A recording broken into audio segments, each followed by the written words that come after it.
Hello, everyone. I'm Eszter Vajda, and welcome to this special edition of Politics is Sexy. I'm joined by my regular panelists, Ed Rombach, and our guest, Ben Swann, award-winning journalist, and also now produces Reality Check and Full Disclosure online and on YouTube.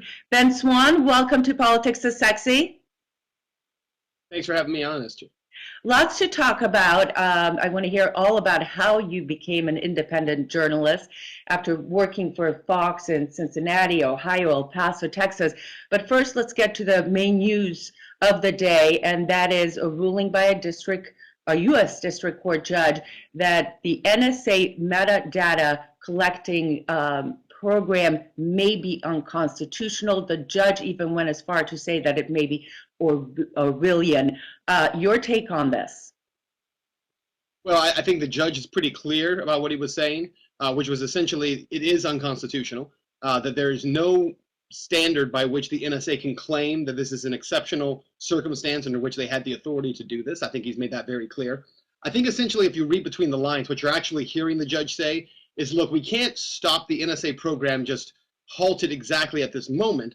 And so I'm giving you, federal government a heads up that this is not constitutional. You have about 6 months because an appeals court is going to hear this and they're going to side with me. So you need to start winding the program down. That's the way that I took what the judge was saying. I don't think there was a lot of ambiguity there where he was indicating that, well, it might just be unconstitutional. It's possible. His words were harsh.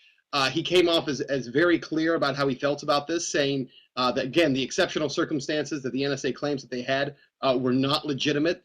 And I think there's also a bigger issue here, too, which is as that happens, when this decision comes back, it completely reframes the issue of Edward Snowden, right, of who he is, of his role, of whether or not, in fact, he was a whistleblower, because, a lot of the media didn't want to call him a whistleblower. They only wanted to refer to him as a leaker of information. And so it's important because there is a clear legal definition and legal protections that go with being a whistleblower. And I think that would be the case here.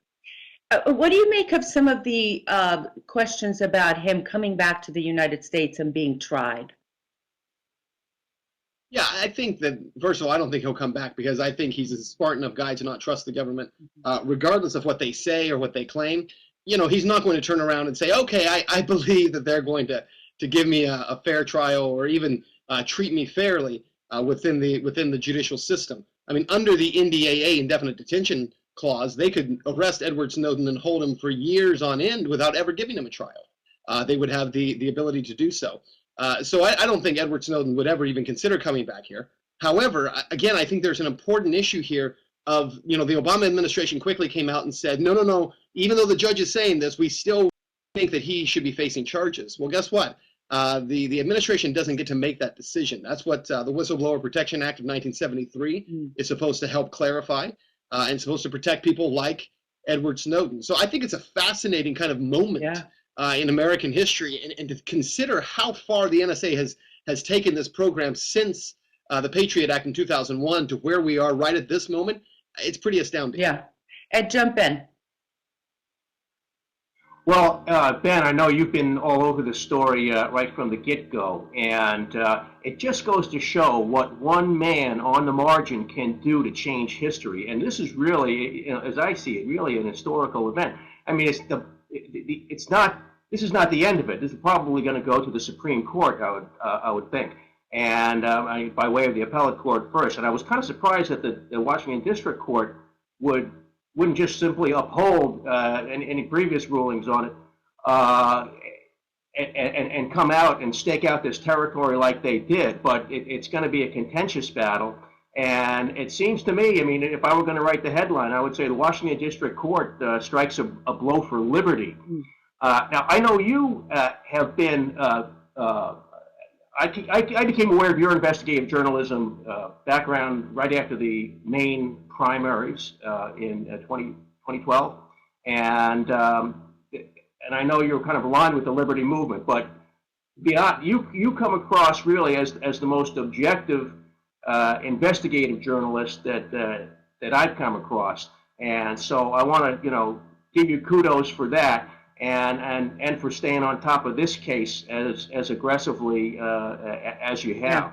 Well, I appreciate that. And You know, there has been a lot of focus on the Edward Snowden case, but I do think that the Edward Snowden story is so important because it does several things. It breaks through the paradigm, the left-right paradigm in Washington, because regardless of whether you are a high-ranking Republican or a high-ranking Democrat in Washington, you pretty much fall on the side of spy on every American, control information. No one has personal rights. No one has right to privacy.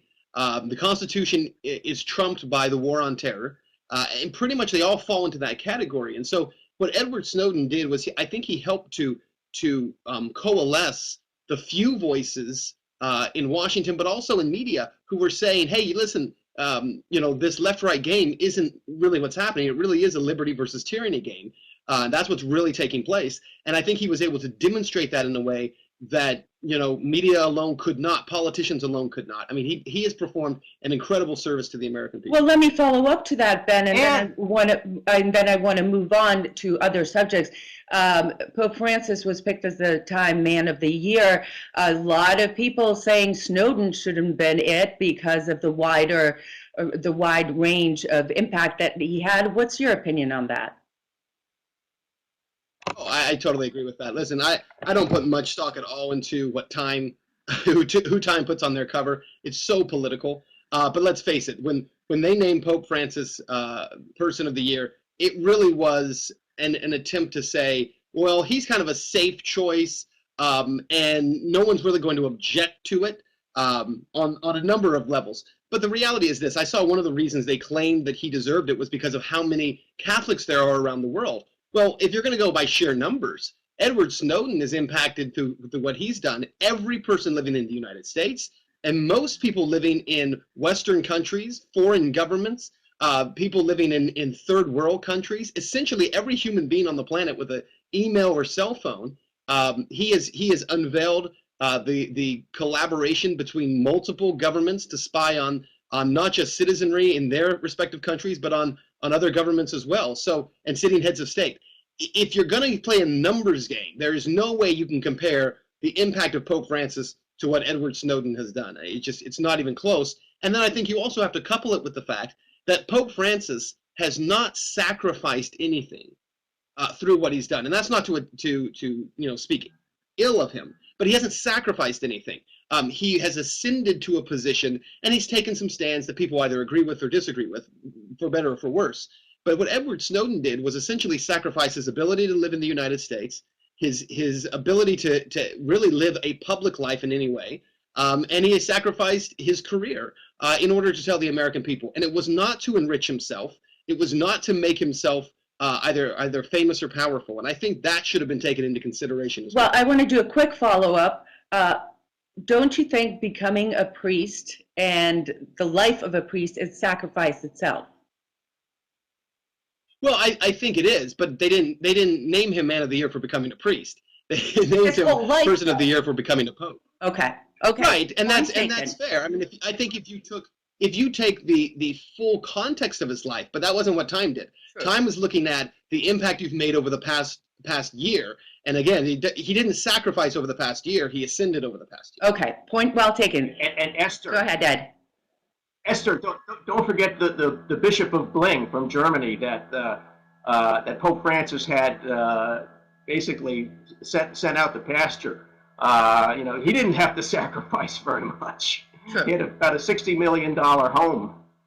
I think if Pope Francis had this year gone through and, for instance, removed every priest who was involved in one of these molestation scandals and really did work in that area, I could make the case, I think, much easier for it. Yeah. And that's, again, I'm not trying to attack him. I'm just saying I think if you compare what Edward Snowden has done for people around the world in terms of his revelations and what it cost him to do so, I do think there's a difference. Okay, let's move on. It's a diversion.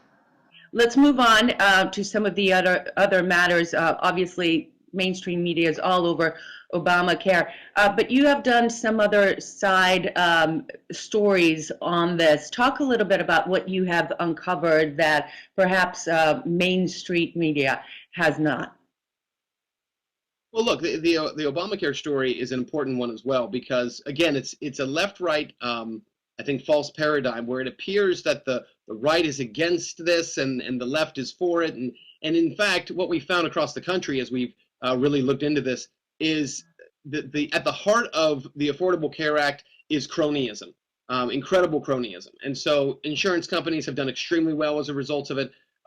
Some have struggled, but essentially it lines people up into those insurance companies. Republicans have said, oh, the answer to this problem is the free market, but they don't have a free market solution. They have a crony solution, which is we need to pass this over to our friends who have insurance companies within our states instead of opening up the insurance markets. But the other problem with Obamacare has been the incredible intrusion again into your private life. I mean, it really comes back to that issue. It's not even just about being forced to purchase a product, which is kind of at the heart of it, but also the inability that you have to keep private bank information, private health information, to essentially have every part of your life, whether you have a firearm in your home, is placed into government record. It is kind of brought together within very insecure systems that can be easily hacked, and that information, kind of readily shared. And so it kind of goes back to this whole concept of the individual rights in America disappear, and we're all just kind of numbers. We all kind of become a widget here, to kind of a cog, if you will, to fit into the bigger picture. And I think that's at the heart of it, why it's difficult to argue about Obamacare with people, because they've bought into the belief that we all just kind of fit into the same system and everyone has to do their part, instead of seeing people as individuals. Ben, I would reckon say there's no turning back. There's no turning back from this, so how do we move forward?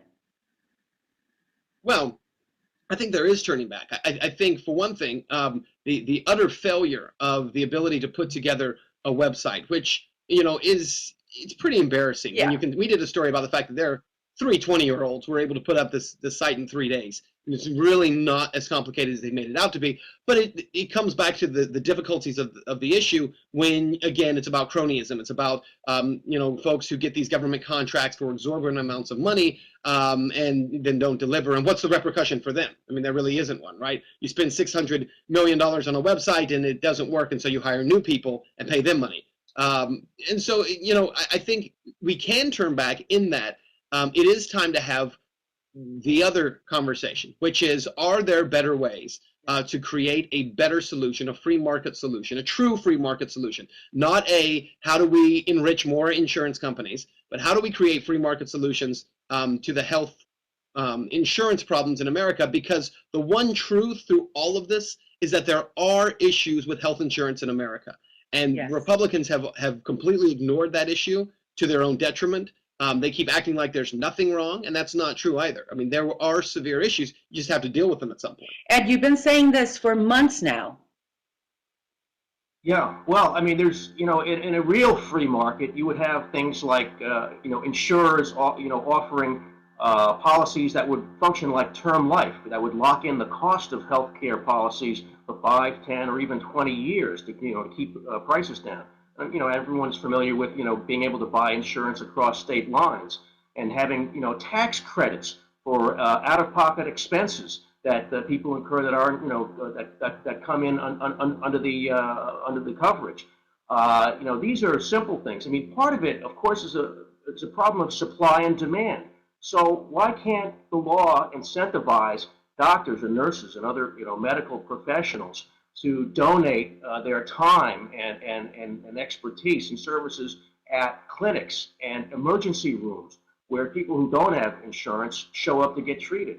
I mean, this is not rocket science.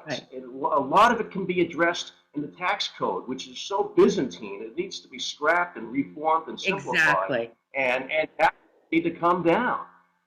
So there is no reason why healthcare can't provide an abundance of affordable services, healthcare policies, and so forth in a free market environment, the same way that cell phone services are provided. And it doesn't take a lot of rocket science and complicated websites to do it. The market comes forth and delivers these supplies what the market demands, and a free market will do that. Okay. Well, and to that point, Ed, I completely agree with you. I mean, why not?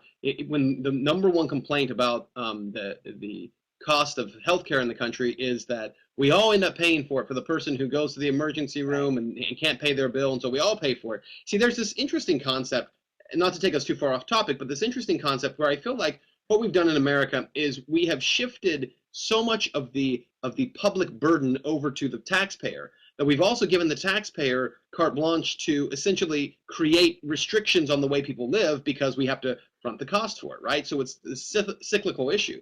So because you don't take care of yourself and I have to pay for it, I now get to, as corporately, we all get to decide that everyone has to buy health insurance, right? And so I think you could fix some of these problems, like you said, Ed, just for instance, by saying, why is it that 100% of all of your medical costs cannot be written off as tax write-offs? 100% of them. From health insurance to out-of-pocket clinic. If we really care about people taking care of themselves, then say you do that, and because you're not shifting that burden to everyone else, then you write it off your taxes and it saves you money from having to share corporately. Now, of course, we never want to do that because we'd say, oh, well, you're going to cut into all the other things we want your money for. But if we were sincere in the idea that what we really want is people to take responsibility for themselves, I agree with you, Ed. We would let people write off those costs, and that's not even at the table right now as far as discussion goes. Okay, let's move on because I want to. We could talk about this forever, and every week on Politics is Sexy, we go on and on about this, and new ideas come out. But I really want to focus, Ben, right now about you, your career. You are a Edward R. Murrow Award winner, an Emmy Award winner. You worked in Ohio, El Paso, Texas, Cincinnati, as an anchor, as a reporter, and then just recently you decided to leave and start this new journey. Talk a little bit about what made you decide that. Talk about Reality Check, full disclosure, the truth about media, and some of your other investigative reports that you've done.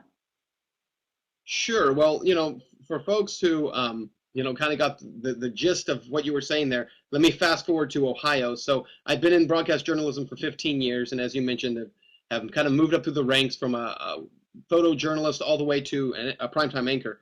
And it was in Ohio where I started a segment called Reality Check, which was essentially an attempt to talk about what was happening, the news of the day, but to really get into some details behind why things were happening. And we really built an audience during the 2012 primary. Ed, you said you became familiar with me then. Most people did.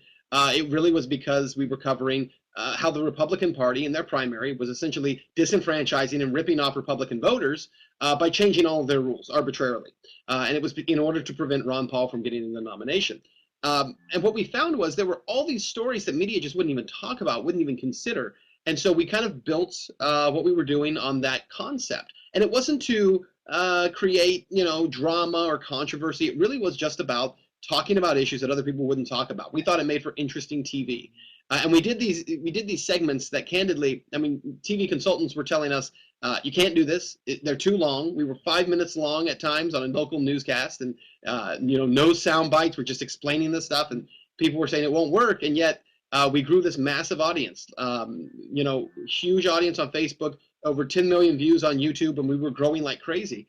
And so in the summer of this year, we reached the point where the station came to me and said, listen, we love what you're doing, but we really want you to focus on local Cincinnati issues. We want you to talk about streetcars, and we want you to talk about city council meetings.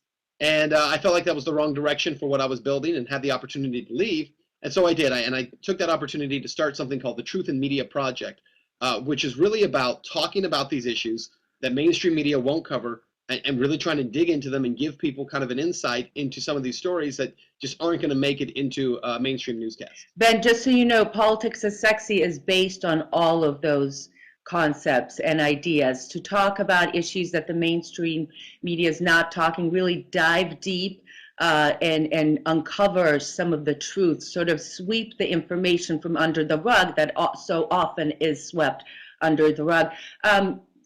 You mentioned Ron Paul, and there's been some questions about your coverage of Ron Paul. You accused the mainstream media of not covering him enough. I recently saw an interview you did with him. What is it about Ron Paul? He's really become quite the force. He has become a force. He's really become the head of a revolution. It's an intellectual revolution. It is a youth revolution. It is a cuts across all political spectrums revolution, from the Tea Party folks to the Occupy folks to the anti-war progressive to the capital L libertarian. It's an amazing thing. And I think what it really comes down to is Ron Paul embodies, whether you agree with every issue that he talks about or not, he embodies a willingness to talk about things in politics and in media that just aren't discussed. And he really gets down to the core, I think, reason for some of why things are happening. So, for instance, I think Ron Paul struggled in debates, and I tell people this often. I think he struggled in the debates because, number one, no one would ask him a question. But beyond that, because when you asked him a question, he couldn't just answer you. He had to go back and correct the question in order to give you the correct answer. And so, for instance, if you ask a question about deficits or about quantitative easing or about the job market, he would have to go back and first explain to you about inflation or about the Federal Reserve Bank, because the question was rooted in a false principle, and media finds themselves trapped over there. So I think one thing that he's done is help to emerge this idea that there is another way of thinking, another line of thought, a different thought out there, and people have embraced that concept. Ed, final question. Well, not so much a question necessarily, but Ben, I just, as a point of full disclosure, I just wanted to mention to you, I was elected as a delegate for Ron Paul from Massachusetts, along with about 2/3 of all the delegates who were elected, and subsequently got bounced by Team Romney. So we really were appreciative of all the work you were doing on that. And you're right, not everyone agrees with everything that he had to say, but it was a real eye-opening experience to see how the party machinery works and how citizens can become active and also, pushed aside when the machine decides that they've had enough. So I think it's going to be a different story in 2016. It'll be very interesting to see who rises, what cream rises to the top. And if, for example, if Rand Paul is in the fray, which is, a lot of speculation about, obviously, I don't think he'll have as much trouble answering questions in the debate or having to structure his responses as his father did. His father paved a lot of good ground for him, and so we'll see if that pays off. I totally agree with you. I think the conversation on a lot of these issues has helped a lot. Whether or not Rand can carry all of his dad's supporters remains to be seen. Right. If he runs, we could do a whole show on that. But I will say that I think, Ed, by the way, my heart has always gone out to all those delegates across the country who were duly elected and had the right to go and to cast their vote as part of the process and had their rights essentially stolen from them by the RNC. And I hope that people don't soon forget that. I hope that there is a continued pushback in the GOP and in the RNC to fix some of those issues. I'm very proud of the RLC, the Republican Liberty Caucus, and the work that it's doing across the country to really try to get a strong foothold, and I hope that continues to happen. Okay, now I must I must do a matter of full disclosure. We only have a couple of minutes that Politics is Sexy does not align itself with any political party ideology. We are here to have these discussions about everyone, the whole spectrum of the political works. And especially what I love, Ben, that you do bring in that third party, that different view, and that's what I like to encourage in Politics is Sexy. Only about a minute left. I want to mention that we're on Facebook, Politics is Sexy. And Ben, I want to ask you, you're also on Facebook, what you see the future of journalism today? How do you see it? Well, I think the internet, is redefining everything, is redefining the entire game. And the fact is that I think what you see in the erosion of networks across the country and cable networks and the viewership, Jeff Zucker over at CNN recently said, because the CNN's ratings have continued to drop even with him there, right. But he made an interesting statement the other day. He said the cable news audience has not grown at all in the past 12 years. Wow. He says the existing audience has shifted around and they keep switching who they're watching, and that means primarily between the viewers of MSNBC and CNN, right? Those people are moving around. The Fox people stay with Fox, but for the most part, for 12 years, it has not changed. And so I think that tells you something. If it has not grown in 12 years and we're watching the erosion, it's because people can get ahead already by going to the internet. And that's why I'm so excited about, folks like you, Eszter, who are doing shows like this. You're getting information out to people. You're allowing people to have these discussions. And this is where the intellectual revolution is really taking place. It's happening on the internet. It's shifting everything. And what Ed said about 2016, I think what's going to be interesting there is that as a public, we are so much more educated now than we were 2 years ago or 10 years ago, certainly. And we're just watching the acceleration of that education. And so it's an exciting time to be doing this, exciting time to watch kind of the emerging technologies and to figure out what it's going to become. Yeah. Ben Swann, thank you so much for being on. Hope you come back. This exists now, so you can share this site. Ed Rombach, good to see you. Ben, nice to meet you. Thanks, Ed. And Ben, hope to have you on again. Meanwhile, everyone have a great day, and we'll see you on another episode of Politics is Sexy. Bye, everyone. Cheers. Noel, Noel.